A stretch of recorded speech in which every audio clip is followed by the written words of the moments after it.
Welcome guys, in this video we're going to talk about the VAR keyword, okay? Think of Visual Studio, make a project. I'll paste some code down below, comment this out. And this is routine code, line by line, nothing special, but enough to illustrate some basic concepts in terms of this keyword. So you're going to now type, say, console.writeLine here, and then you'll say enter string 1. And now you type var s1 equals and then console.readLine. See? So first of all, notice that this time, instead of typing string, I just type var. This is syntax shorthand for the data type that you want. Even though you type var, the system at compile time knows what the data type is. Okay? So this is not the same as the dynamic keyword where the resolution happens at runtime. Here the resolution of the data type happens now when the program is compiled. Okay, and let's do another one here. Console.writeLine. Here enter a number, for example. Close out the semicolon. Again, var s2 say, and now you're going to say double.parse and console.readLine. Okay, close that with a semicolon. There you go. So again, the system will be smart enough at compile time to resolve the type and replace var with something more concrete. You'll see all of that very vividly momentarily.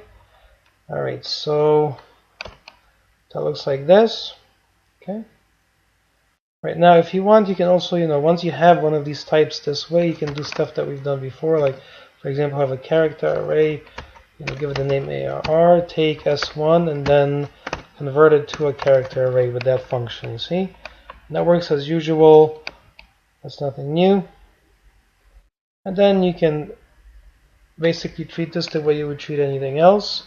So if you want to show these variables back, you're just going to type console.writeLine, for example, S1, like that, okay? Or if you want, to make it more concrete, type to upper like this. You see this? Okay, and then let's do one more here. Console.writeLine like this. And type S2. Okay, that's a double data type, and add to it, for example, 5.678. And close that with a semicolon like this. Okay, and let's walk through that one. You can also place these var keywords inside for loops and so on. Okay, we're going to do one inside of for each. You're going to type for each variable, for example, C and ARR like this. Okay, this is a for each loop. So instead of typing for each character in C, we're typing VAR. Okay, and then you can display each one, for example, as a console.writeLine, and then just display it back. There you go. So you have a lot of flexibility in terms of where you place this keyword here. And the good thing is that this prevents you from having to, allows you to remember less stuff. That's the purpose. Okay. And remember, this is resolved at now. When the program is compiled, the dynamic keyword says resolve the type as the program runs. Okay, so they are different in that sense. They're not the same. They do not serve the same purpose. Okay, there you go. And here, it looks like this. And now if you go debug and step in to take a look. There you go. Give it a second. Notice that as soon as the locals window loads, you can see that S1 has been resolved to string, S2 to double, and ARR to a character array. Okay? And also take a look as we go through this code now. We'll enter some string, right? So this is a great day, like that. Okay. Let's enter some number here.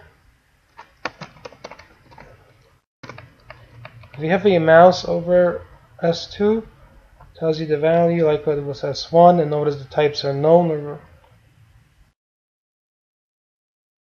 There you go, and this is all working, you see. And now, let's take a look here.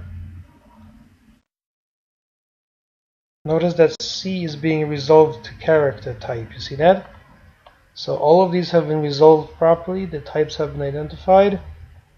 And then you go through, we've been through the body of for each loops, we know how they operate.